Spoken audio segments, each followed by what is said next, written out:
네, 여러분들 안녕하세요. 정치 제법 일세 에피소드 6번째 시간입니다. 이번 주제는요, 오만과 편견. 저희가 참 좀 많이 들어본 여러분들 단어일 거예요. 근데 오늘 어떤 내용으로 우리가 풀어갈지 여러분들과 같이 나눠보고요. 더불어민주당의 국제대변인 우리 최지은 대변인님 나오셨습니다. 안녕하세요, 최지은입니다. 오늘 메이크업이 잘 되신 것 같아요. 네, 우리 요즘 한창 인기가 좋으신 우리 김한규 대변인님 나오셨습니다. 네, 안녕하세요. 김한규입니다. 이번 주까지 법률 대변인일 가능성이 있습니다. 그렇죠? 더 좋게 올라갈 수도 있죠. 아니요. 그거보다 하여튼 저희가 전당대회가 5월 2일이고 발표가 한 4시 50분, 5시 정도면은 이제 결정이 되니까. 몇 시부터 시작하는 거예요, 그럼 전당대회? 전당대회는 1시부터 하는데요. 1시부터? 사전에는 뭐 이렇게 그냥 뭐 정견 발표를 다시 하고 하는데 실질적으로 지금 투표를 다 했잖아요, 거의. 대의원 투표만 남은 거죠? 아니요, 대의원 투표도 지금 온라인으로 다 하고 있고 예전에는 현장에서 현장 투표도 했는데 요즘은 없어요? 지금 대의원 투표가 이제 있고. 어제하고 오늘 지금 오늘까지죠. 네, 당원들하고 그럼 동일하게 끝난 거예요? 아닙니다. 그 온라인 투표가 어제하고 오늘이고요. 네. 거의 한 70%가 여기서 거의 끝나고 내일부터 3일 동안이 이제 투표 안한 ARS입니다. 사람들? 하고 일반 국민 여론조사가 또 있으니까요.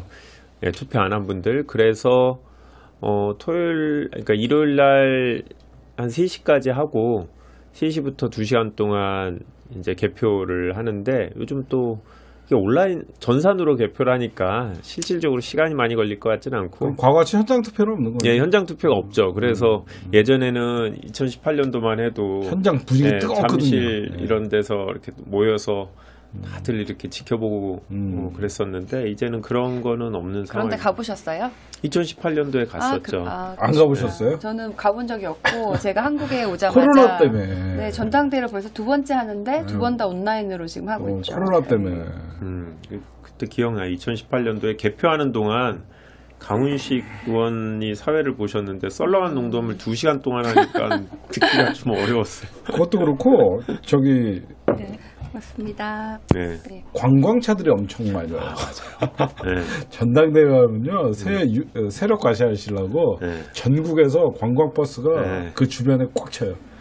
요즘 그런 거 없어져서 다행인 거예요. 그때 이제 지역위원장이 네. 그 버스에서 누구를 찍어라 이렇게 얘기를 하면서 그렇죠. 쫙 찍는다고 그렇죠. 하더라고요. 네. 지금은 이제 그런 게 없어져서 그나마 다행이에요. 기억이 나는 게 이제 지금 의원님이 되셨는데 네. 당시에는 이제 지역구에 현역 의원이 다른 분이 있었어요. 그 버스에 안 태워주는 거예요. 그 버스는 보통 이제 현역 의원이 자기랑 이제 친한 지지자들이나 당원 그 대의원들만 했지 잠재적인 경쟁자를 안 태워주는 거예요. 맞아요. 네, 그런 일도 있고 되게 서러워했던 기억이 나는데 그분이 지금은 국회의원 하고 계세요. 네. 잠재적인 경쟁자가 네. 어떤 일을 하고 계셨는데요? 지역구 그 때문에 지역에서? 좀 그런. 아니 이제 그 전에도 경선 나왔었는데 떨어졌던 상대방이 대의원인데 네. 안 태워준다. 너무하네요. 네. 대의원도 안 시켜주죠 그런 분이면. 그럼요. 대의원 함부로 안 안 시켜줘요. 시켜주죠. 자기와 마음을 같이 할 수 있는 사람들 대의원 시켜줘요. 대의원이 아니면은 뭐 태워줄 많이 필요가 없죠. 온라인 투표가 되면서 대의원들도 각자 이제 어떤 영향력에서 벗어나는 게 있어요, 이제. 저희 지역을 보니까 이제 대의원이 저까지 33명이에요. 되게 적거든요. 전국 대의원.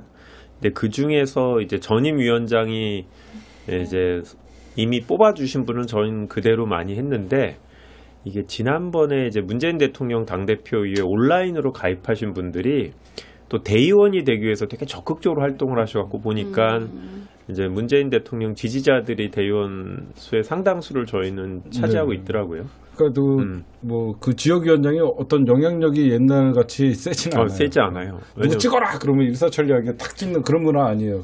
네. 그러니까 물론 이제 그 지역위원장 성격에 따라서 이게 한 2년에 한 번씩 주기적으로 바꿀 수 있는 기회가 있는데 네.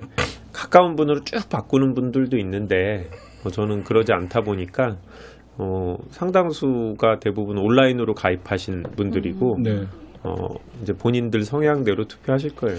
예. 네. 저는 뭐 저도 옛날에 계신 분들을 그대로 이제 예. 많이 하고 있는데 저는 지금까지는 저희 지역에서 여러분들이 응원하시는 분과 제가 응원하는 분이 비슷해서 아, 그래요? 그냥 이제 제가 워낙 뭐 공식적으로 얘기를 안 하지만 이렇게 한두 분한테 얘기를 하면은 그런 결과가 나오는 것 같아서 제가 조직 장악력이 있나 이런 생각이 드는데 사실 한번 지역분들이 원하지 않는 분을 한번 네. 얘기를 해보고 실제 결과가 어떤지 실험을 한번 해볼 필요가 있을 것 같아요. 네. 네. 이번 저희가 이 정치 재벌일세는 많은 분들이 최지은 그리고 김한규 대변인님을 새로운 네. 발견을 한다라고 얘기를 많이 해주세요. 왜냐하면 두 분들 딴 데 가고 정치 평론 많이 하시잖아요. 네. 뭐 방송에도 나가시고 그러는데 그런 프로보다는 저는 민주당의 소중한 두 분이 자산이라고 생각하기 때문에 진면목을 좀 보여줄 수 있는 네. 프로를 좀 만들고 싶어서 오늘은 오만과 편견이라는 네. 제주 프라이드 앤 프레저디스인가? 뭐 그렇죠. 에러겐스는 아닌가요? 그러니까 소설 제목이 전혀 좀 다르더라고 영어로는. 네.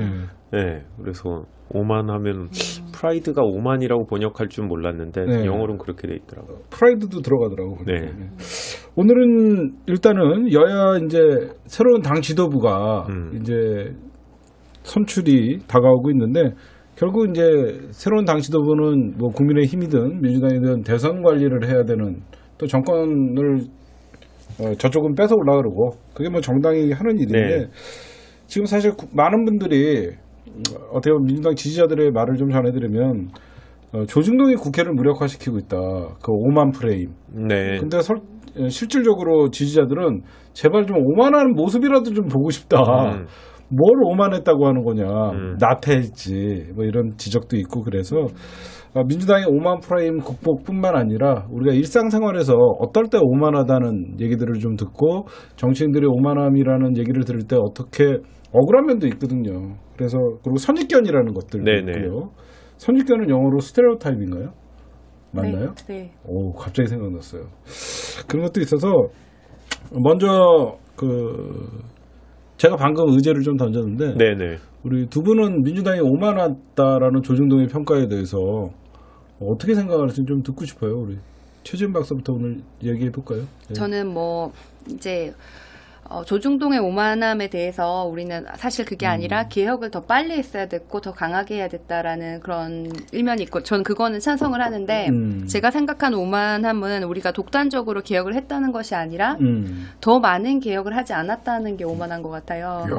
예를 들어서 뭐 검찰 안주하려 그랬고 그렇죠. 네, 그러니까 이제 우리가 180석을 한 다음에 사실은 이제 잔치 분위기였기 때문에 우리가 뭐 주도적으로 독단적으로 한 면이 있었지만은 그래도 검찰 개혁은 우리가 꾸준히 하려고 했고 네. 이제 언론 개혁도 얘기가 나오고 있는데 그 여러 가지 개혁 중에 너무 거기에만 집중을 한 것이 아닌가. 뭐 경제 관련해서 뭐 민생 관련해서 우리가 얼마만큼 개혁을 했는지 저는 사실 모르겠고 우리가 그런 개혁에 대한 뭐 중장기 계획은 있는지도 잘 모르겠어요. 그래서 너무 이 몇 가지 개혁에 올인하면서 마치 그것이 우리나라 정치의 모든 것인 것처럼 너무 많은 화력을 집중한 것이 아닌가. 180명이 있으면은 검찰 개혁을 하는 분이 한 10분 정도 되면은 언론 개혁도 뭐 한 10분, 뭐 경제 관련해서 한 10분 이렇게 다양한 일을 할 수도 있는데 그분들은 아마 일을 하셨을 거예요. 근데 언론이나 그런 집중도도 좀 한 곳에 좀 집중된 것이 있고 그래서 우리가 좀 다양한 개혁을 더 많이 하지 않았던 것이 좀 오만했던 것이 아닌가 이런 생각이 듭니다. 굉장히 중요한 말씀해 주셨네. 우리가 생각할 때 너무 개혁적이지 않아서 오히려 조중동 프레임에 빠졌다라고 생각하는데 오만했기 때문에 오히려 저쪽 눈치를 보고 안 할 수도 있었다. 그런 어떤 그러니까 역으로 생각할 수 있겠네요. 원래 하던 대로 했으면 그대로 야당의 했다. 정신으로 했으면 되는데 여당이라는 생각만으로 너무 움직이지 않았다. 그리고 이제 180석을 받고 나니까 우리가 지금 기존에 하던 것이 맞았다. 큰 변화가 필요 없다라고 생각을 했을 수도 있을 것 같아요. 근데 사실은 그때부터도 계속 변화를 해야 되는데 사실 국민의힘은 좀 많이 변한 것 같아요. 그때 이후로. 뭐 광주에 가서 뭐 김종인 위원장이 뭐 사죄를 하는 모습이라든지 그리고 이번에도 뭐 당대표 후보 중에서 젊은 사람도 뭐 이름이 유력 후보로 거론되고 이런 것이 그 당은 좀 계속 변화를 해야만 했던, 변화가 강요되었던 상황에 있었는데 우리는 지금도 잘하고 있다라는 메시지로 읽고 좀 정치한 것이 아닌가 이런 생각이 듭니다. 우리 김한길 대변인님은 오만하다라는 프레임은 앞으로 계속될 것 같아요. 네. 당연히 이제 지금 이제 검찰 개혁, 언론 개혁에 대한 당원들의 열망이 되게 높고 이게 끝까지 만약에 저희가 밀어붙이면 혹시 그로 인해서 성과를 내거나 뭔가 변화가 있으면 그게 우리 당에 오히려 긍정적인 이제 효과로 돌아올 수 있어서 여하튼 이걸 어떻게든 막으려고 이제 오만이라는 프레임을 씌워놨고 저는 이거는 계속 갈 것 같아요. 네네. 그런 프레임은. 근데 이제 과연 그게 보수 언론의 책임만이냐? 저는 저희의 잘못도 있다고 생각해요. 왜냐하면 맞아요. 지난번 이낙연 당대표부터 지금까지 한 500건의 법안을 통과시켰어요. 네. 정말 역대 이렇게 일하는 국회는 없었을 텐데 근데 문제는 이렇게 법안을 통과시켰음에도 불구하고 사실 많은 분들이 정말 우리가 검찰 개혁에만 신경을 쓰나 언론 개혁에만 신경을 쓰나 라는 보수 언론의 얘기에 그런가 하고 갸우뚱하잖아요. 그러니까 뭐냐면 우리가 민생을 위해서 뭔가 노력한 것들을 홍보를 못했을 수 있고 두 번째는 여기 에어컨 좀 꺼주세요, 시장님. 정말 국민들이 체감하는 그게 민생 법안이 아니었을 수 있죠. 네. 네, 아니면 대충 타협한 정도의 수준이라서 국민들이 수긍을 못했을 것 같고 저는 그렇게 지금 언론을 탓하고 있는 상황이 저는 좀 답답한데요. 왜냐하면 최지훈 대변인 얘기한 것처럼 당 지도부나 누구나 다 생각은 다 동일해요. 검찰개혁, 언론개혁 해야 된다. 네. 문제는 어떻게 그 영민하게 해낼 것이냐의 문제거든요. 그래서 빨리 하지도 못하고 되게 잡음만 일으키고 되게 지지부진하고 그러면서 뭔가 야당의 공격만 받는 이런 상황을 만약에 초래한다고 하면 앞으로 저는 지지율이 떨어질 건 명확한 것 같아요. 할 거면은 오히려 조용하게 그냥 신속하게 처리하고 잡음 없이 처리해내는 방안을 좀 마련해야 되는 것 같고 네. 겉으로는 뭔가 우리가 민생을 위한 정책 또는 국민들이 딱 체감하는 정책을 뭔가 표방을 하고 그거를 오히려 더 시끄럽게 만들고 성과를 내는 것처럼 이렇게 만들어야 되는데 우리가 그런 것들에 좀 부족하지 않았나. 우리 김용민 최고위원이나 하여튼 검찰개혁 TF에 있는 분들의 불만이 그런 거더라고요. 네. 본인들은 아니 검찰 법사위에 있고 자기가 해야 될 일을 하는 건데 왜 다른 쪽에서 조금 더 열심히 하고 소리를 내고 그랬으면 이것만 한다라는 얘기가 안 나올 텐데 지금 분위기상 이제 당에서 아니 당신네들만 열심히 한다는 얘기가 나오니까 당신들의 속도를 줄여라 이런 식으로 나오면 사실 올바른 해결 방안은 아닌 것 같다라는 좀 생각이 들어요. 근데 이제 한 가지 우리가 잘 염두에 둬야 될 건 결국 당원이나 지지층이나 목표로 하는 건 정권 재창출이잖아요. 네네. 이거를 위해서 가장 좋은 방안이 뭔가에 대해서는 우리가 조금 더 다시 한번 생각을 해야 돼요. 저는 그게 그런데 단순히 뭐 검찰개혁 속도를 늦추면 떠나갔던 지지층들이 돌아오고 이러지는 않을 것 같아요. 그러니까 근데 두 분이 옆에서 볼 때 좀 답답할 때도 있었을 것 같아요. 왜 그러면 너무 민주당에서 배지들의 국회라는 게 배지 중심의 어떤 운영이다 보니까 당 안에서도 네. 이건 좀 아닌데 그럼 막힐 때 그런 순간들이 있나요? 의견을 내거나 그랬을 때 분명히 있을 거라고 저는 알고 있거든요. 뭐 있죠.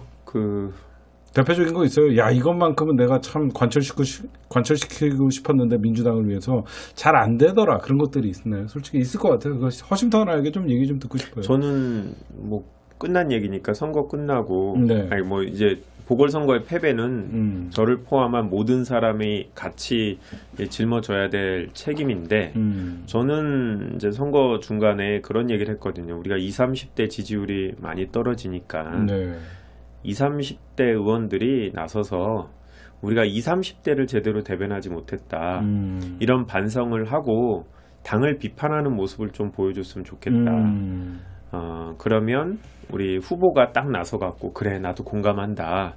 우리 당이 20, 30대를 대변하는데 부족했다. 네. 내가 이 젊은 의원들과 함께 당을 개혁하는데 나서겠다. 네. 뭔가 이런 모습을 보여주면 20, 30대가 뭔지는 잘 모르겠는데 좀 희망적인 얘기들을 우리를 신경 써주는구나 라는 생각을 할 거라고 생각했어요. 그런 네. 제안을 했는데 이제 당에서는 이제 뭐 일단 모르겠어요. 어떤 이유로 그게 안 받아들여졌는지 모르겠는데 그게 받아들여진 거는 선거 끝나고 나서 패배의 원인들 얘기하면서 분석하다가, 네. 오히려 그때 나왔는데 뭐 그 내용 자체도 뭐 사실은 뭐 좀 이견이 있는데 여하튼 그거보다 시기가 우리가 끝나고 나서 그 패배의 원인을 얘기할 게 아니라 저는 그 전에 조금이라도 승리의 가능성을 높이기 위해서 라면 그 전에 그런 모습을 보여야 되는데 왜 우리는 그런 생각을 못했을까? 그때는 누구나 다 여론조사가 안 좋긴 하지만 안 믿는 분위기였어요. 예, 안 믿는 분위기고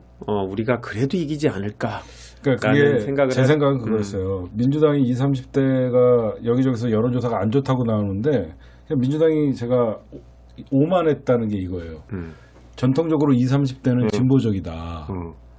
20, 30대는 진보적인 사람들이기 때문에 절대 저쪽에 투표 안 한다. 네.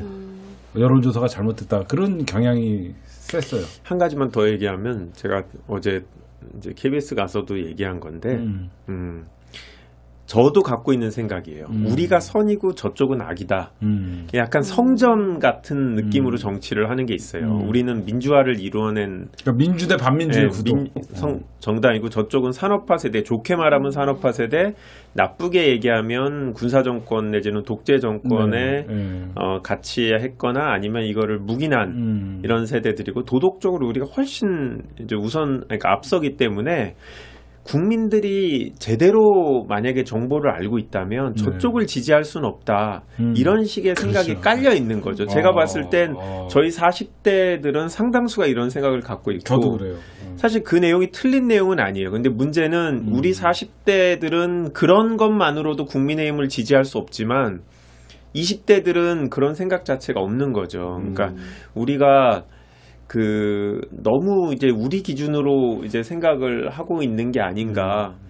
요번 선거 중간에도 좀 그런 얘기가 있었는데 의원들이 대선을 되게 낙관적으로 봐요. 이유가 뭐냐면 본인들이 아는 지식하에서는 비호감도가 높은 사람이 당선될 수 없다.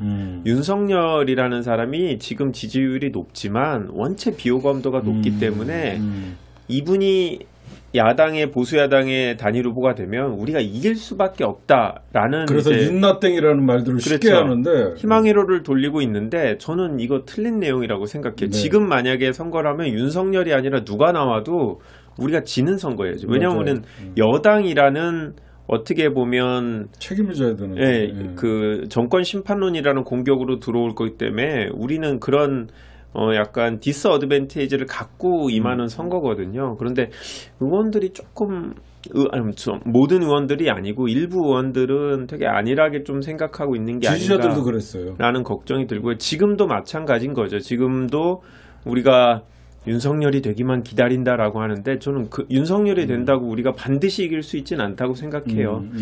그래서 우리가 조금 더 적극적으로 뭔가 이길 수 있는 방안을 마련해야 되는데 오히려 정치는 당원들이나 지지층이 조금 더 많은 시간을 보내고 관심을 가지는 경우들이 있어요.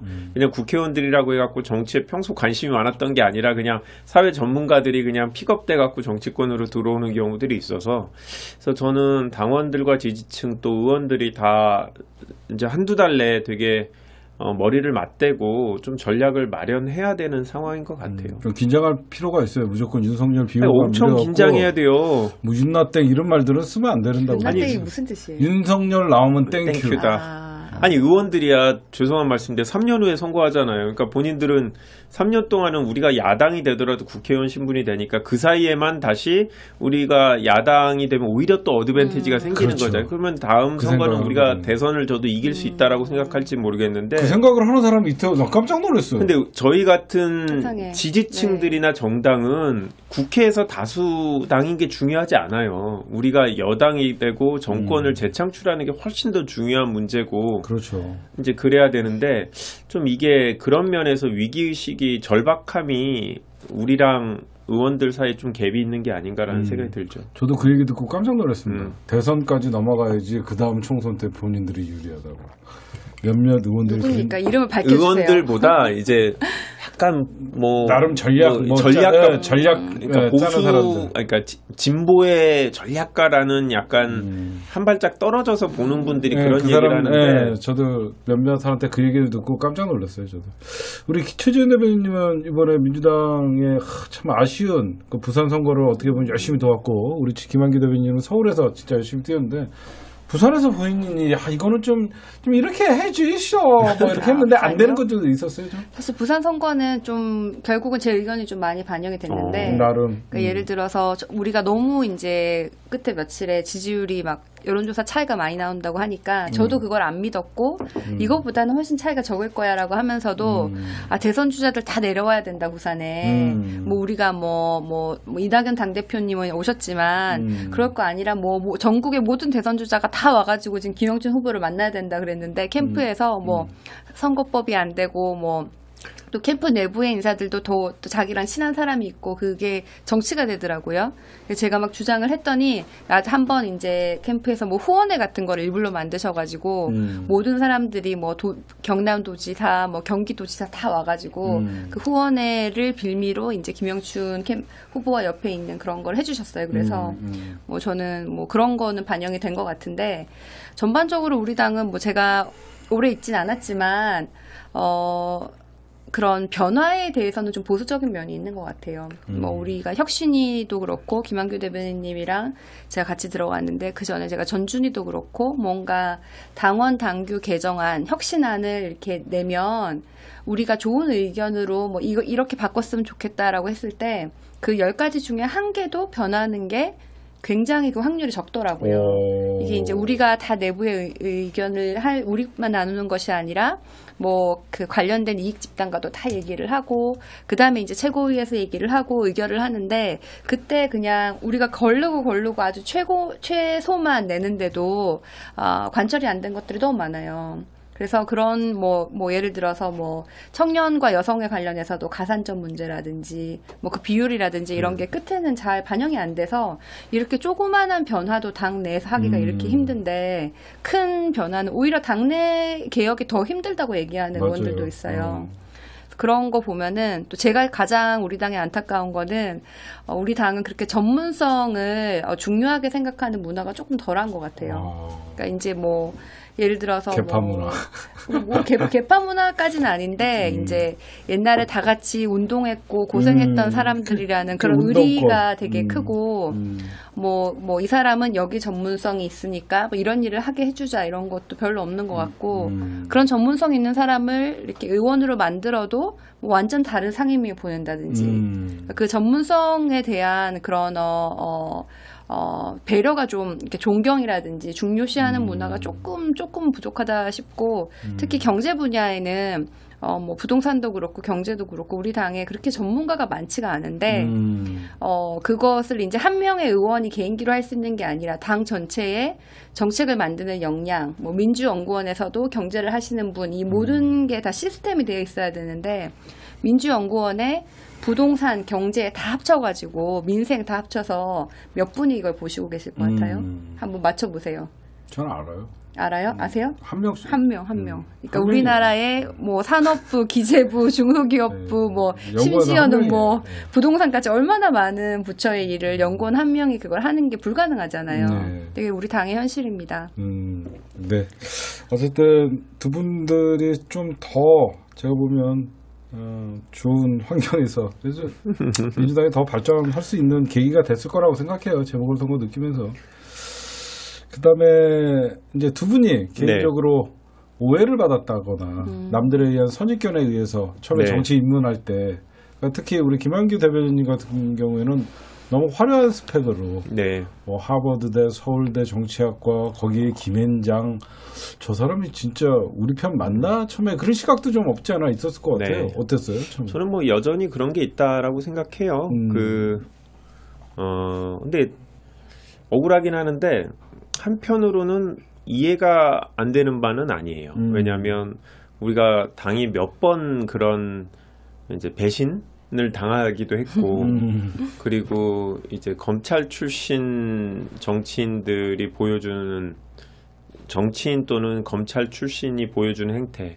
우리가 윤석열 총장도 사실 엄청나게 기대했던 그렇죠. 이제 분이잖아요. 그러다 보니까 뭔가 사람들이 가졌던 선입견이 틀리지 않다라는 확신들이 좀 있어서 예를 들어 대기업 출신 국회의원들은 대기업을 옹호할 것이고, 삼성 출신은 예, 그 다음에 이제 김앤장 출신은 역시 뭐 재벌이나 기득권을 옹호할 것이다라는 네, 생각하는 거는 저는 뭐 그런 편견을 선입견을 갖는 것 자체를 제가 문제라고 생각하지는 않고요. 그러니까 그 대신에 제가 이제 하나를 극복해내야 되는 이제 과제는 있는 거죠. 그러니까 저는 이제 한마디 한마디를 할 때마다 상당히 조심스러워요. 예를 들어서 네. 조금이라도 만약에 기업에 우호적인 발언을 한다라고 하면 역시 네, 역시 김앤장이구나 이런 얘기를 할 텐데, 저는 참고로 제가 이제 군법무관을 할 때 사법시험 붙고 군법무관 할 때 군대에서 예, 네. 그러니까 이제 군 검사 역할을 했는데 네. 되게 부당한 업무상 지시가 있었어요. 누구를 빼주라 뭐 이런 얘기를 군대에서? 하고, 예, 근데 거기에 소위 말하는 개겼다가 그 다음에 그 임지가 되게 안 좋은 것으로 쫓겨났어요. 군대는 이제 그런 일을 할 수 있는 지역이에요. 아직 그 당시만 해도 그랬어요. 그렇게 안 좋은 데로 보내고 또 90년대 예, 그러니까 인사만 해도 되게 그 부당하게 다른 사람이 좋은 데로 가고. 근데 제가 가서 따졌어요. 그러니까 군법무관 중에 제일 높은 사람한테 가서 동기들이랑 대표로 가서 따졌거든요. 그랬더니 그분이 세상에는 거절할 수 없는 백이란 게 있다. 이해해달라라고 되게 본인도 본인이 극복할 수 없는 정도의 위에서의 그 요청들이 있다라고 얘기를 하더라고요. 그래서 내가 공무원이 돼서는 안 되겠구나라는 생각을 그때 했어요. 저는 그만한 백이 없고 내가 이제 그런 사람들하고 같이 검찰이나 법원에 가면 내가 계속 부당한 대우를 받으면서 혼자 그냥 욕하는 정도밖에 못하겠구나라고 생각이 들어서 저는 그래서 변호사가 돼야 된다고 생각했고, 또 당시 IMF 이후에 우리나라 경제가 되게 힘들었고 기업 인수합병을 통해서 경제가 나아지는데 일조할 수 있는 분위기였거든요. 당시만 해도 김앤장이 잘 알려지지도 않았고 이런 부정적인 이미지는 전혀 없었어요. 네. 그 이후에 몇 개의 사건을 겪고 나서 이렇게 됐는데 개인적으로는 좀 억울한 면이 있죠. 나름 당시에는 판검사가 되는 게 오히려 더 보수적인 선택이라고 생각했고, 그렇죠. 나름 네. 뭔가 도전하는 마음으로 변호사가 된 건데,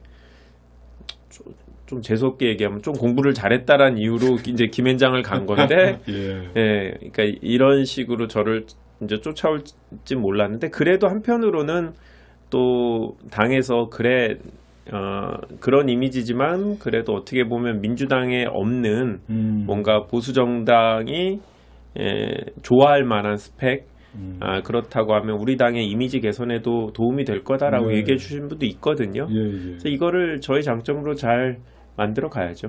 근데 제가 우리 최지은 박사님한테 물어보기 전에 어떻게 보면 두 분 진짜 제일 험지 중에 험지거든요. 솔직히 이 얘기 한번 물어보고 싶어요. 다음 국회에 나가도 그 지역에 있다 그러면 또다시 원외될 가능성이 지금 높은데, 솔직히 그 지역구 떠나고 싶은 마음 없어요? 난 분명히 있을 것 같아. 내가 정치에 꿈이 있다 그러면. 아까도 오는데 어떤 분이 저희 지역의 아파트에 그러니까 소위 그 재건축 아파트, 음마 아파트, 그 유명한 그렇죠. 예, 거기 사신 대치동. 분이 전화 오셨는데, 그분이 얼마 전에 몇 개월 전에 떨어지고 있을 때 시사타파에 나가야 된다 이렇게 하셨던 분이에요. 예. 그런데 이제 오늘도 훌륭한 전화하면서 분이시네요. 네. 전화하고 당에다 하도 답답해서 서울시당에도 전화해갖고 여기는 민주당 절대 안 된다고 김한규 딴 데 보내라고 그런 얘기를 하셨다고 그런 얘기를 하면 저한테도 절대 여기 나오시면 안 된다고 뭐 이런 얘기를 하는데 한편으로는 그런 욕심은 있었죠. 그러니까 민주당 후보로 강남에서 당선이 되면 그치. 당에도 되게 기여하는 거고 저 개인적으로도 되게 성장할 수 있는 기회다라고 생각했고 도전이니까. 지난 총선에도 그렇게 생각하고 떨어지고 나서도 계속 한종의 그런 마음이 있었어요. 지난 지방 요번에 재보궐선거가 저한테는 그래서 정말 큰 이제 충격이었던 게 저도 그런 것 같아요. 제가 얻었던 표에 그러니까 물론 이제 요번에 투표율이 낮아서 그렇지만 제가 대치동에서 얻었던 표의 딱 절반을 박영선 후보가 얻으신 거예요. 그러니까 그 사이에 1년 사이에 반토막이 난 거예요. 근데 김한규가 뭐 대단해서 그만큼 좋겠어요. 그만큼 민주당의 지지율이 확 빠진 거죠. 그래서 여기는 정말 힘들구나. 우리가 잘못하다가 한 10%를 못 넘는 동이 이제 나오는 상황이 돼서 이거 현실적으로 과연 가능할까라는 생각을 하고 있죠. 왜냐면 두 분이 너무 인재들이 계속 왜냐면 심지어 강남은요. 네. 대구시 강남구라 그래요. 그 정도로 험지고 우리 최지은 박사님도 우리 김한규 대변인님 못지않은 엄청난 스펙을 갖고 계세요. 옥스퍼드에다가 세계은행 역시 하버드 석사 또 하셨고 하버드 석사까지. 그렇다 민주당에서 이런 인재 영입은 정말 두 분 영입한 거는 정말 잘한 일인데 남들이 처음에 세계은행은 솔직히 저희가 좀 미국을 비판할 때 이런 세계은행이나 IMF나 모든 이런 것들이 다 미국 주도의 어떤 금융 어떤 기관들 아니냐 그런 좀 시각도 있었어요. 본인이 정치권에 들어와서 가장 억울한 어떤 선입견이나 편견 그런 거 어떤 게 있어요? 그러니까 사실 어떻게 보면 제 스펙 때문에 스펙도 한 가지 이유였겠죠. 당에서 미국에 있는 사람한테 전화를 해가지고 좀 와주세요 이렇게 한 이유 중에 하나가 사실은 그 스펙도 있었을 것 같아요.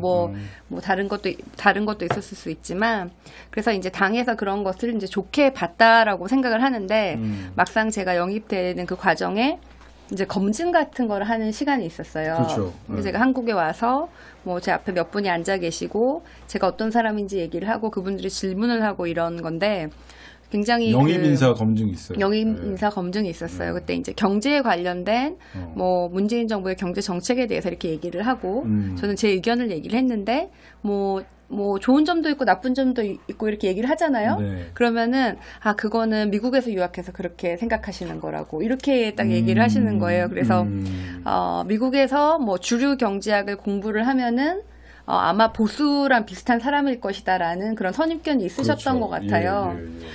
근데 사실 미국에서도 여러 학교 중에서 시카고는 굉장히 시장을 중요하게 생각하고 시장 경제고, 그렇죠, 시장. 케네디 스쿨, 하버드 같은 경우에는 큰 정부가 적극적으로 개입하고 확대 재정하고 이런 거를 원하시는 교수님들이 더 많으세요. 그렇죠. 그래서 오히려 한국으로 따지면 이제 오히려 굉장히 진보적인 분들이신데 그렇죠. 그냥 이제 그분들은 독일에서 공부를 하면 진보, 미국에서 공부하면은 보수 이런 식으로의 그 편견이 좀 있었던 것 같아요.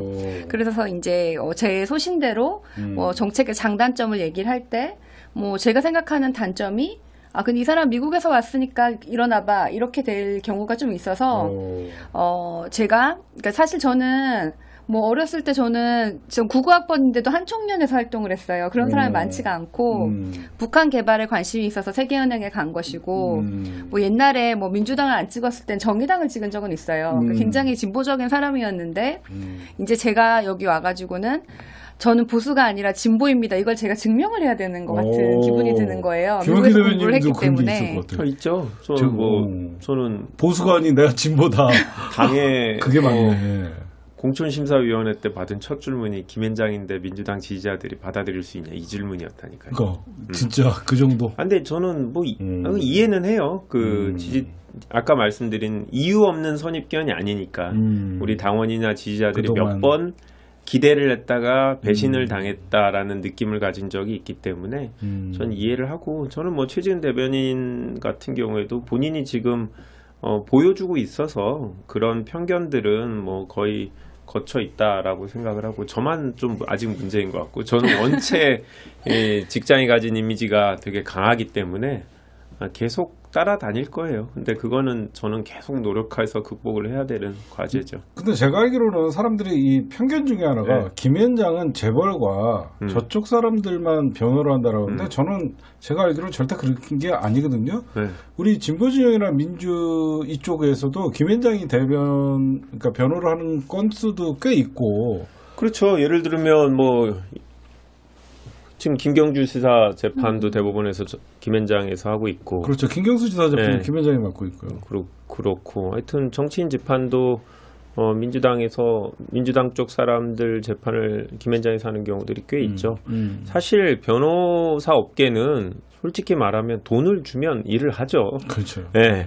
직업이니까. 네, 보통 다 그렇게 하기 때문에 그리고 이거는 뭐 회사 또 옹호한다고 김현장 옹호하는 것 같아서 잘 얘기를 안 하는데 원래 김현장을 초반에 만들 때 참여한 사람들이 군사정권 시절에서 나 공무원 될 수 없다 이런 사람들이 당시에 변호사란 분들이 좀 있어요. 성향에 따라서 그 또 다음에 또 학생운동 전력이 있어서 판사임관이 안 돼서 들어오신 분들도 있고 이제 그러다 보니까 초창기 멤버들은 되게 진보적인 사람들이 있고 젊은 사람들은 뭐 그런 거보다 사실은 판검사가 되기에는 경제적으로 어려워서 변호사가 된 사람들이 좀 많아요. 그러니까 좀 집안이 아주 넉넉한 사람들은 오히려 판검사를 많이 하고 권력이 필요한 사람들이고. 네, 그렇죠. 이제 그냥 그런 거보다는 현실적으로 돈을 벌고 싶었던 사람들이 많아서 정치적인 얘기를 회사에서 해본 적이 없어요. 아무도 별다른 관심이 없고 이제 다만 이제 몇 개의 사건이 되게 국민들의 감정에 이제 반하는 사건들이 있었죠. 뭐 개인적으로는 제가 그 사건을 하지도 않았을 뿐더러 그렇죠. 동료가 무슨 사건 한다고 저희 정치적인 성향에 전혀 영향을 주지 않아요. 제가 이번에 선거 끝나고 한 번도 사람들이 정치 얘기를 안 하다가 제가 출마하니까 사람들이 그제서야 나 사실은 뭐 민주당 지지자야 하면서 이렇게 되게 친해진 사람들이 많아요. 아니 왜냐 굳이 얘기할 필요가 없으니까 직장 내에서 어느 직장이든 비슷할 것 같아요. 정치 얘기하면 싸움이 나니까 그렇죠. 얘기를 안 하다가 논쟁거리가 되니까. 전 그래서 안 친했던 사람이 되게 친해지기도 하고 나름 선거에 나와서 좋은 점이 있어요. 김현장 변호사가 몇 명이나 돼요?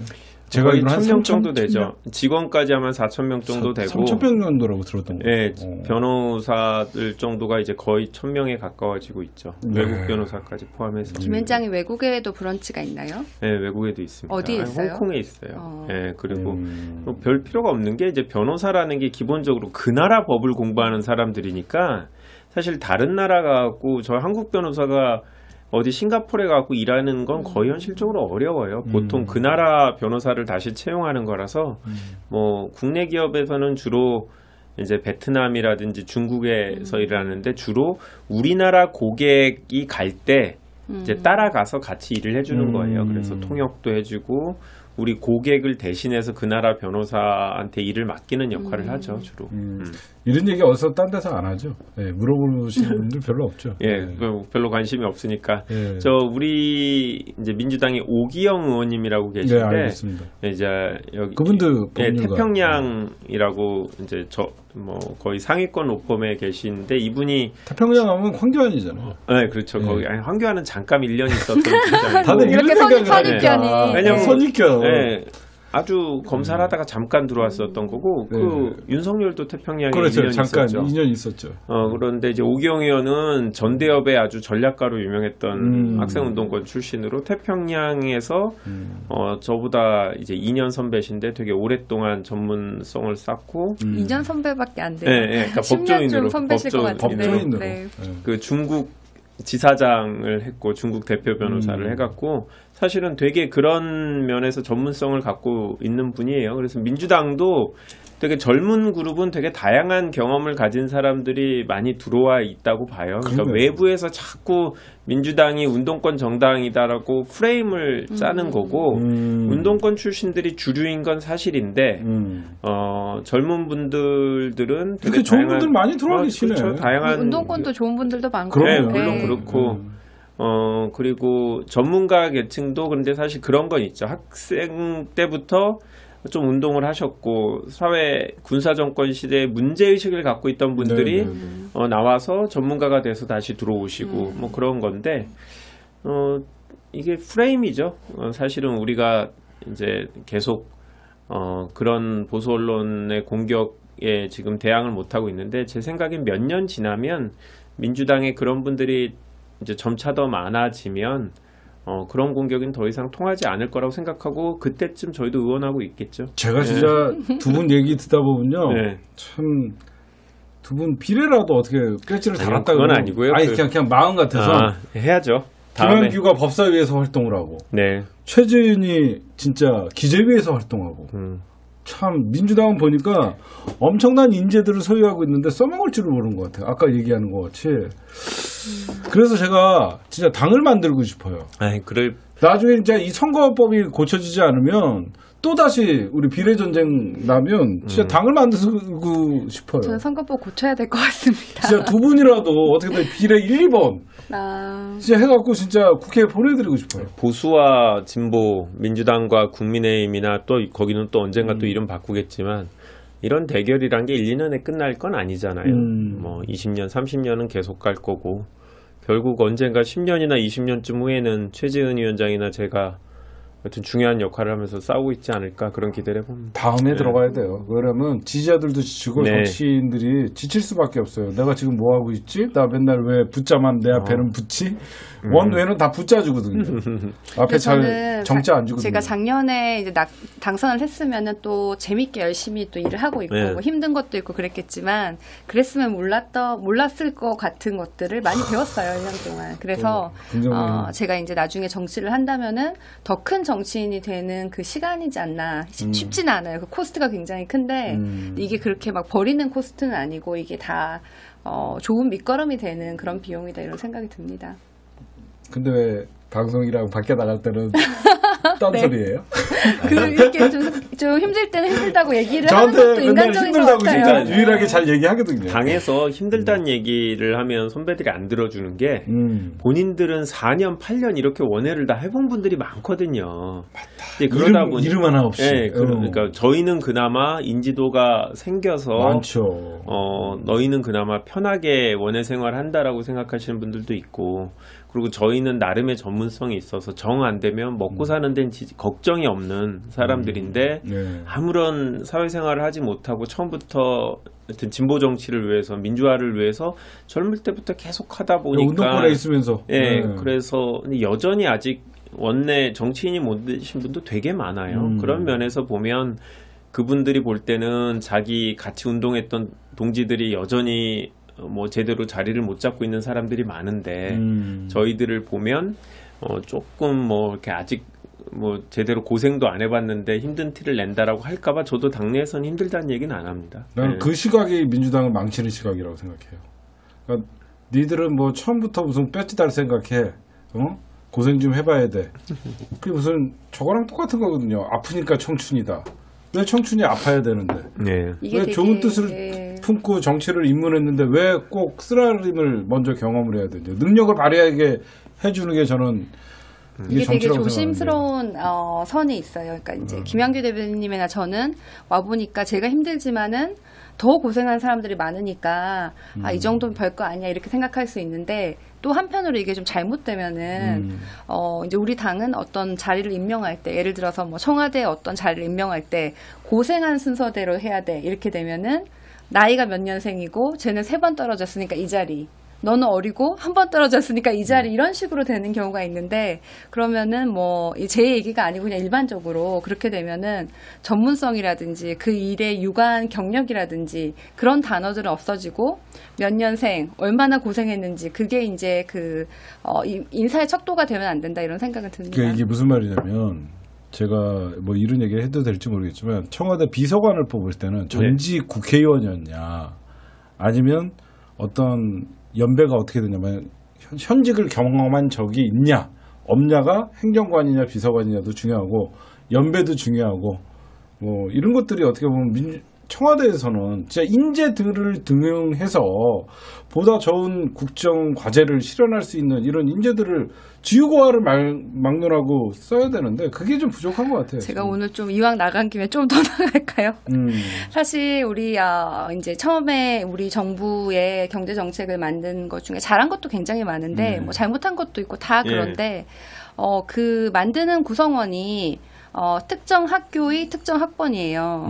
그 집단에서 많이 하셨어요. 뭐 그럴 수 있죠. 같이 이제 문재인 대통령을 같이 도왔고 같이 됐으니까. 근데 그렇게 되면은 뭐 유학파도 없고 한국에 있는 다른 학교도 없고 딱 한 학교에 딱 몇 학번만 있고 그러면은 젊은 사람도 없고 나이 많은 사람도 없고 다른 사람도 없고 이분들끼리 하면은 이 서로 굉장히 생각이 비슷한 분들이잖아요. 그러면은 다양한 의견에 대해서 뭐 이렇게 비판과 다른 시각과 그럴 여지가 조금 없었지 않나 그런 생각이 드는데 상당 부분 그런 분들이 우리 경제 정책에 이렇게 좀 포진되어 있었다 이런 생각이 좀 듭니다. 진짜 값진 얘기다 그런 건. 네.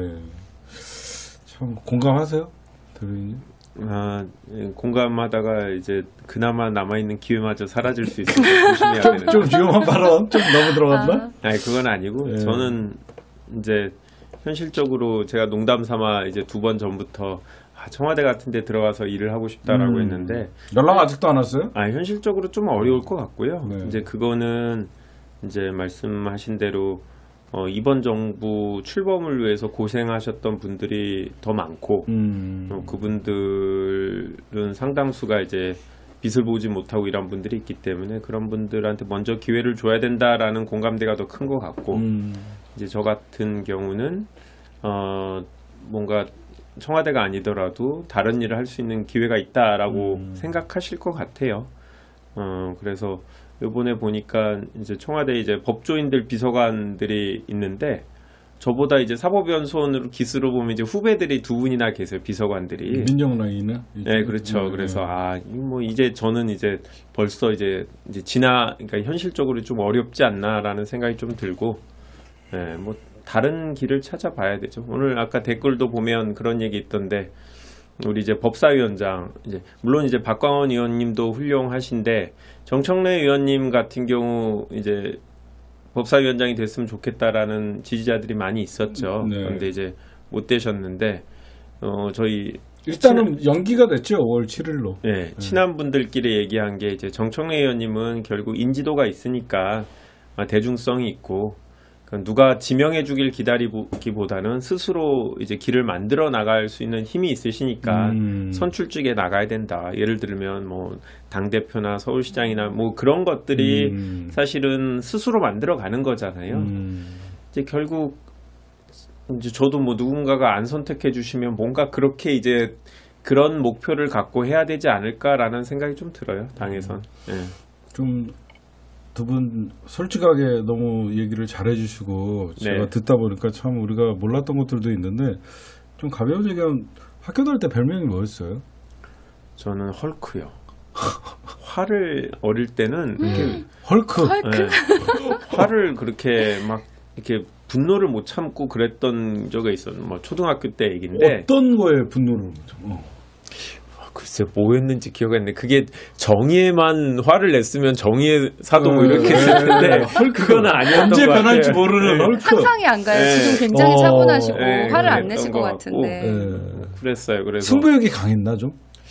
그런가요? 오. 뭐 하여튼 그랬어요. 그런데 그래서 그런 얘기를 듣고 나는 이제 되게 감정 조정을 하고 그러다 보니까 더 이제 성인이 돼서부터는 화를 거의 낸 적이 없어요. 그러니까 그게 차분하게 어릴 때 그런 얘기를 듣고 내가 그러지 말아야겠다. 이게 좀 부끄러운 별명인 거죠. 어렸을 때. 네, 아니 그렇잖아. 헐크라는 얘기가 자랑스러운 별명이 아니잖아요. 뭐 얼굴이 녹색으로 바뀌는 그런 게 아니라 화를 낸다라는 거니까 네. 그러지 말아야겠다는 생각이 되게 강해서 전 진짜 좀 화를 못 내요. 네, 그런 편이 됐어요. 일부러 내려고도 하다가도 그런 네네. 것들이 트라우마 같이 그렇죠. 있는 거구나.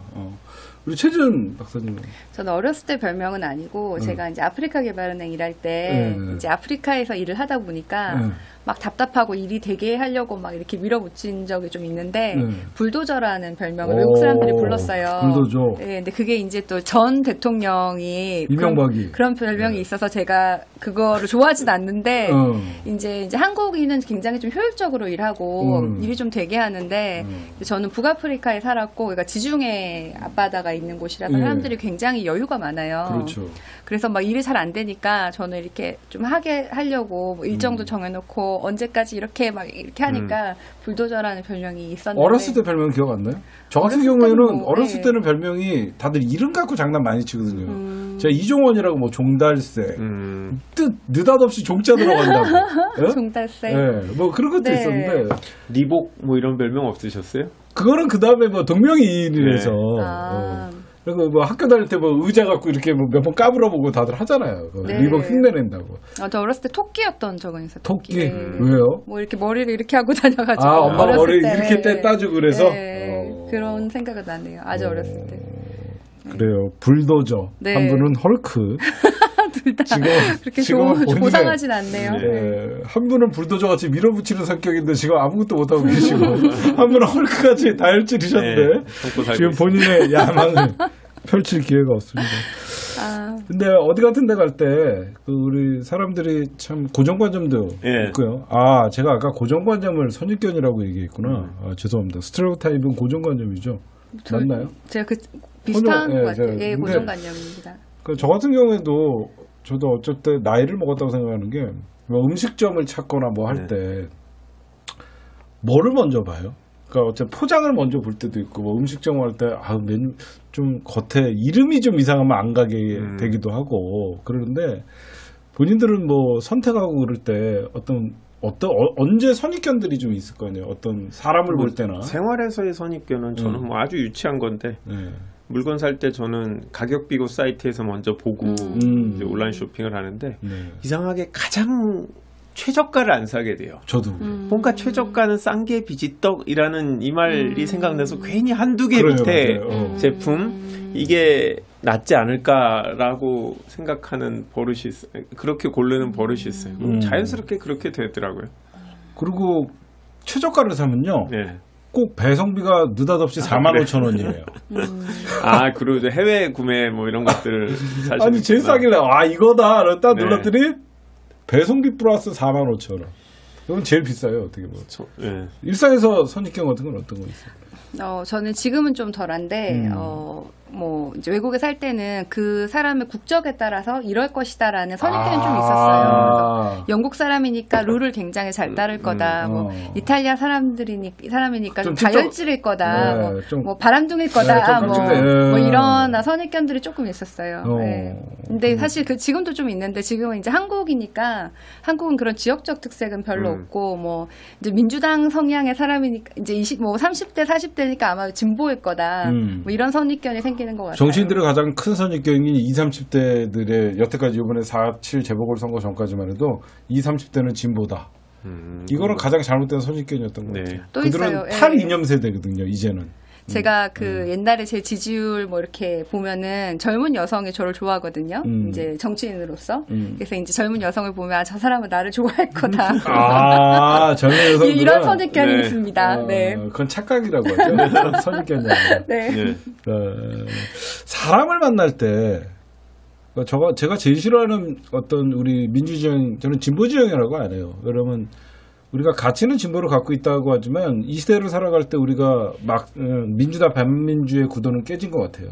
그러자면 지금의 20, 30대의 변모는 탈이념 세대가 됐기 때문에 우리 어렸을 때의 20, 30대의 어떤 그런 정치적인 이념 세대가 아니라서 젊은 친구들을 만났을 때 정치인들을 바라보는 시각 혼자만의 착각 한 시간이 있나요? 그러니까 그게 무슨 말이냐면 네. 방금 우리 최진 대변인이 젊으니까 민주당을 지지할 것이다. 근데 오히려 젊은 사람들한테 선거 유세 기간에 네. 좀 의외의 어떤 비판과 그런 저도 마찬가지 20대 그 동네에서 젊은 남성들을 만나서 되게 반갑게 제가 가서 인사를 딱 했는데 민주당이라니까 저희 민주당 안 좋아요라고 20대 남성들이 얘기를 하는데 그런 것들을 몇 번을 겪었어요. 그러니까 그게 이제 요번 보궐선거만이 아니라 지난 지방선거 때도 특히 마찬가지로 그럴 거예요. 20대 아니 20대 남성은 그때도 저희를 그렇게 많이 지지하지 않았어요. 요번에 전반적으로 보면 지지율 떨어지는 게 20대, 30대가 한 18% 정도씩, 16에서 18% 정도씩 떨어져서 그렇지 그전에도 20대 남성들은 마찬가지로 안 높았던 거고 그래서 이분들은 그냥 민주당은 이 집권 여당이다 보니까 이 기득권이라고 생각하는 거고 이제 민주당이든 국민의당이든 정치인 자체가 하나의 그룹으로 기득권 세력 이라고 생각하는 것 같아요. 우리는 계속 이제 정치 영역만 현재만 일시적으로 우리가 이제 다수의 위치를 차지하지 뭐 언론, 경제, 문화예술 이런 데서 다 우리가 아직도 열세이고 민주화가 되지 않았다라고 그냥 머릿속에 생각하는데 젊은 세대들은 그런 인식이 없는 것 같아요. 그냥 민주당이나 국민의당이나 그냥 돌아가면서 정권을 잡는 집단.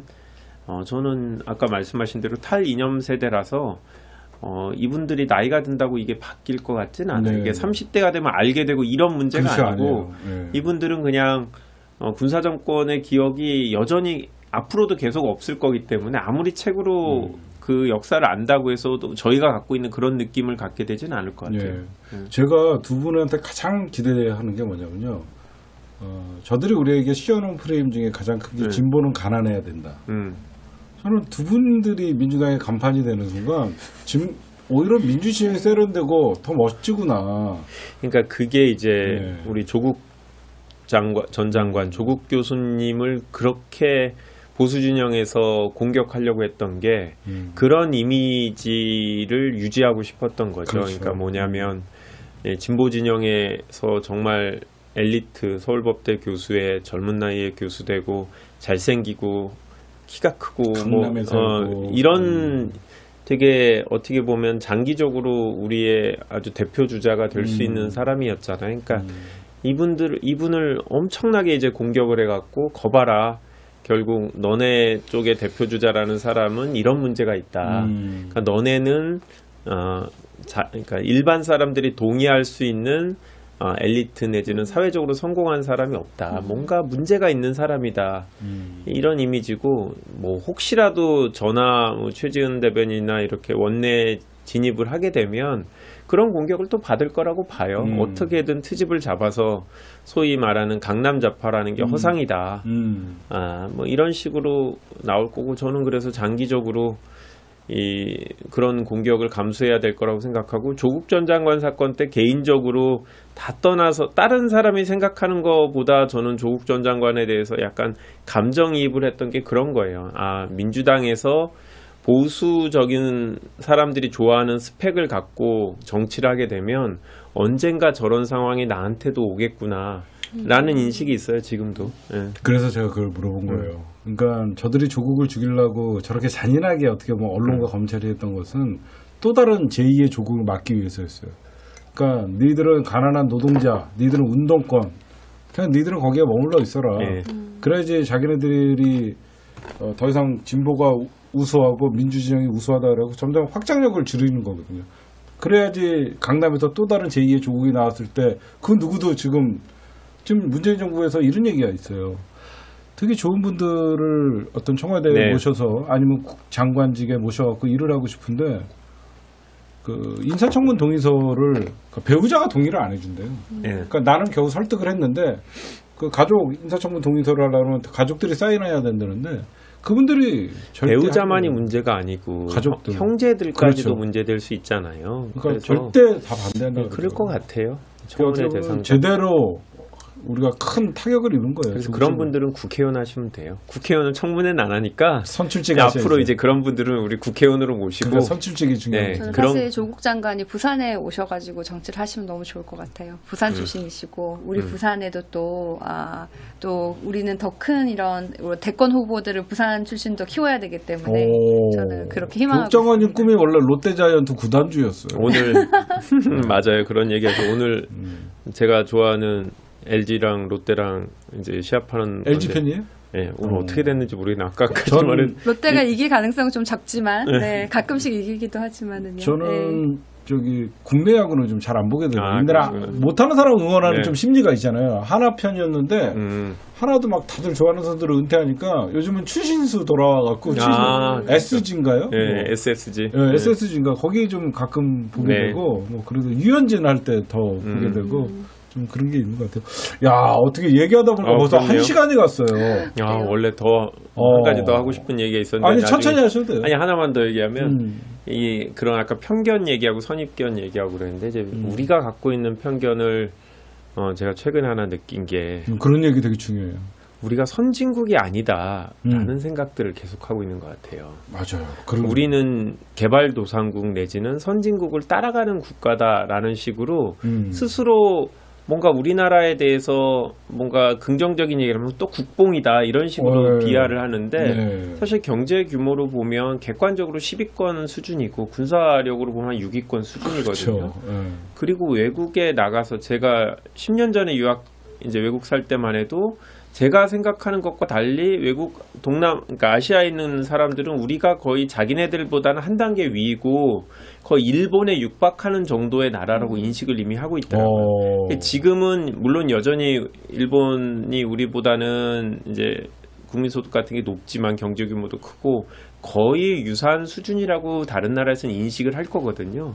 그래서 정부가 뭐 우리가 선도 국가로 가겠다. 그러니까 쫓아가는 나라가 추격 국가가 아니라 이제는 우리가 리드하고 전 세계 선진국들과 함께 오히려 그들을 선도하는 국가가 되겠다라고 하고 뭐 요즘 추월의 시대라는 책도 되게 인기를 끌었는데 우리가 다른 나라들을 추월을 해서 이미 앞서가고 있다라는 얘기를 하면 그냥 이거 보수 정권에서는 이 문재인 정권 때 이런 얘기들이 막 나오니까 이거는 그냥 지금 뭐 국뽕이다 내지는 자화자찬이고 과도하게 우리나라의 위치를 높여서 국민들을 현혹시킨다라고 하는데 그게 이제 40대 50대들은 본인들이 젊을 때 우리가 선진국이 아니었기 때문에 설마 우리가 선진국이 되어 있겠어라는 인식이 머릿속에 그냥 있는 것 같아요.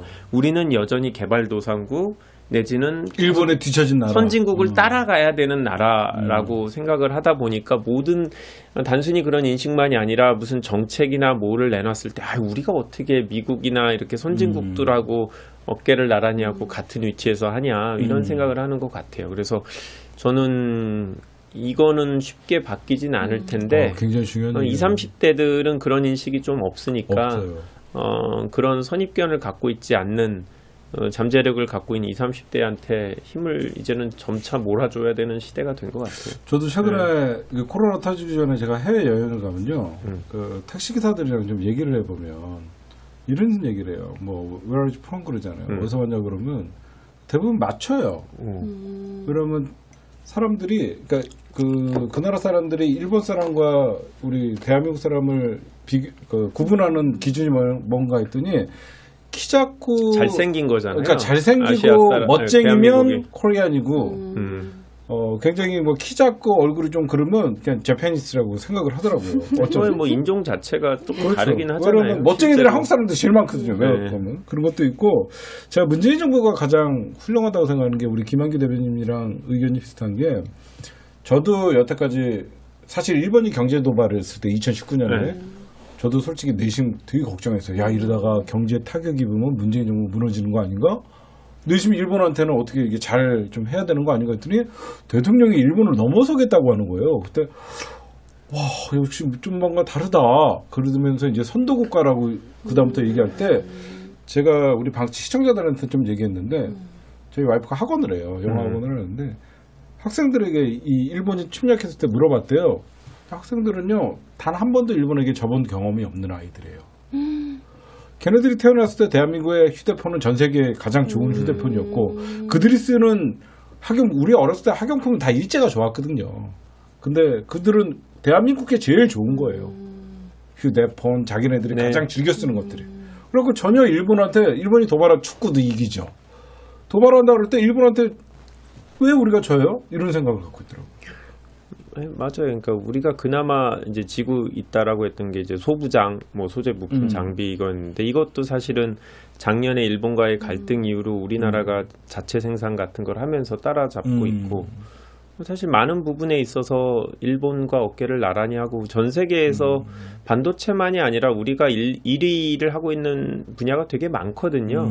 근데 이런 것들이 많이 알려지게 되면 보수 쪽에서는 계속 우리가 성장을 해야 되고 분배나 소득 격차를 줄이는 일들은 나중에 해야 되는 일이라고 약간 미뤄둬야 되는데 우리가 선진국이 되고 만약에 그 G10 또 뭐 이렇게 되게 되면 우리가 이제는 다 함께 잘 사는 분배에 신경을 써야 된다라는 얘기가 더 힘을 실잖아요. 그러니까 이렇게 못하기 위해서 우리는 여전히 열심히 일해야 되고 맞아요. 더 나아가야 되고 아직 갈 길이 멀어서 성장에 더 우선해야 된다. 이런 식의 논리를 하기 위해서 우리나라의 객관적인 위치를 보여주는 거에 대해서 문제 제기를 하는 거죠. 보수 언론에서. 1970년대 수출만 잘 되면 되지. 노동과 인권은 무슨 상관이야. 네. 그런 마인드예요. 그래서 우리가 경제 지표가 나와갖고 세계 몇 대 어떤 수출입 대국이 되고 막 그래도 문재인 정부 혼자만 경제 지표 좋다 그러네. 네. 국민들은 소갈이 뭐 이런 뭐 얘기들이 기사가 나오는 것 같아요. 경제 관련해서 조금 객관적인 그런 숫자를 제가 좀 말씀을 드리면은 우리나라가 전 세계에서 10위를 한 게 딱 4번 있어요. 여태까지. 4번이 있었는데 지금 5번째가 2021년이 될 거예요. 2020년이 4번째였고 지금이 2021년이 될 건데 이제 IMF랑 세계은행의 경제 전망에 따르면은 지금부터 2026년까지 계속 우리가 10위를 할 거예요. 그래서 앞으로 6년 동안 이제 우리 경제가 우리는 힘들다고 느끼지만 딴 데는 더 힘들었고 상대적으로 방역을 잘해서 우리가 코로나 전에 2019년 12월을 기준으로 보면 한국 그때를 100이라고 보면 한국은 지금 100.4 정도예요. 다 돌아갔어요. 네. 근데 미국은 이것보다 좀 낮고 우리가 막 백신을 성공했다는 연구가 한 90 정도예요. 그러니까 우리가 훨씬 더 많이 올라갔고 한국 경제가 사실은 굉장히 선방하고 있고 지금 우리 경기도 지금 전 세계 기관들이 올해 경제 전망을 다 올리고 있는 상황이거든요. 그렇죠. 네. 이런 거는 우리가 크게 얘기를 하지 않잖아요, 언론에서. 사실은 이제 문재인 정부의 방역 성공이 우리 경제 선방으로 좀 이끌었고, 우리가 생각했던 것, 우리가 예상했던 것보다도 더 빨리 경제가 회복하고 있다, 이런 말씀을 드리고 싶습니다. 오늘 제가 낮에 운전하면서 오다 보니까 뭐 경기가 기업 뭐 산업 체감 지수라 그러나요? 네. 좋아지고 있다. 웬일로 그런 뉴스가 나오더라고요. 그래서 얘네들이 진짜 얼마나 좋길래 이제는 욕을 하기 못하는구나 그렇게 생각을 했는데, 네, 두 분 시간은 빨리 갔지만 피곤하시죠. 근데 많은 분들이 밤새서 이런 얘기 밤새서 듣고 있어요. 그렇구나. 예, 어쨌든 네. 김한규 키에누 리브스 닮으심 제가 얼굴이 길어서 그래요? 그러네요. 네. 아, 배우 닮았을 때 키아누 리브스 얘기 많이 들어요? 아니 뭐 길쭉해갖고 네. 뭐 길쭉한 사람들은 여러 사람들이 나오더라고요. 키에누 리브스 들어본 적 있으세요? 아니요, 그건 들어보진 최지은 않았어요. 대표님 누구 네. 들어봤어요? 저요? 유명한 사람. 욕 먹을 것 같아서 괜찮아요. 말을 못하겠어요. 욕할게요. 네. 네? 누구 들어봤어요? 진짜요? 네. 제가 옛날에 시모나 한번 들어보고 심은아? 욕 나올 것 몇 살 같아요. 때요? 자, 그때는 20대 때죠. 20대 때. 그때 하지원? 예. 하지요. 예. 그때 얼굴을 잘 모르겠으니까 그때는. 네, 제가 그냥 40대 욕까지만. 네. 최지은만 봐갖고 20대 때 심은하. 예. 네. 뭐 각자 판단하시죠.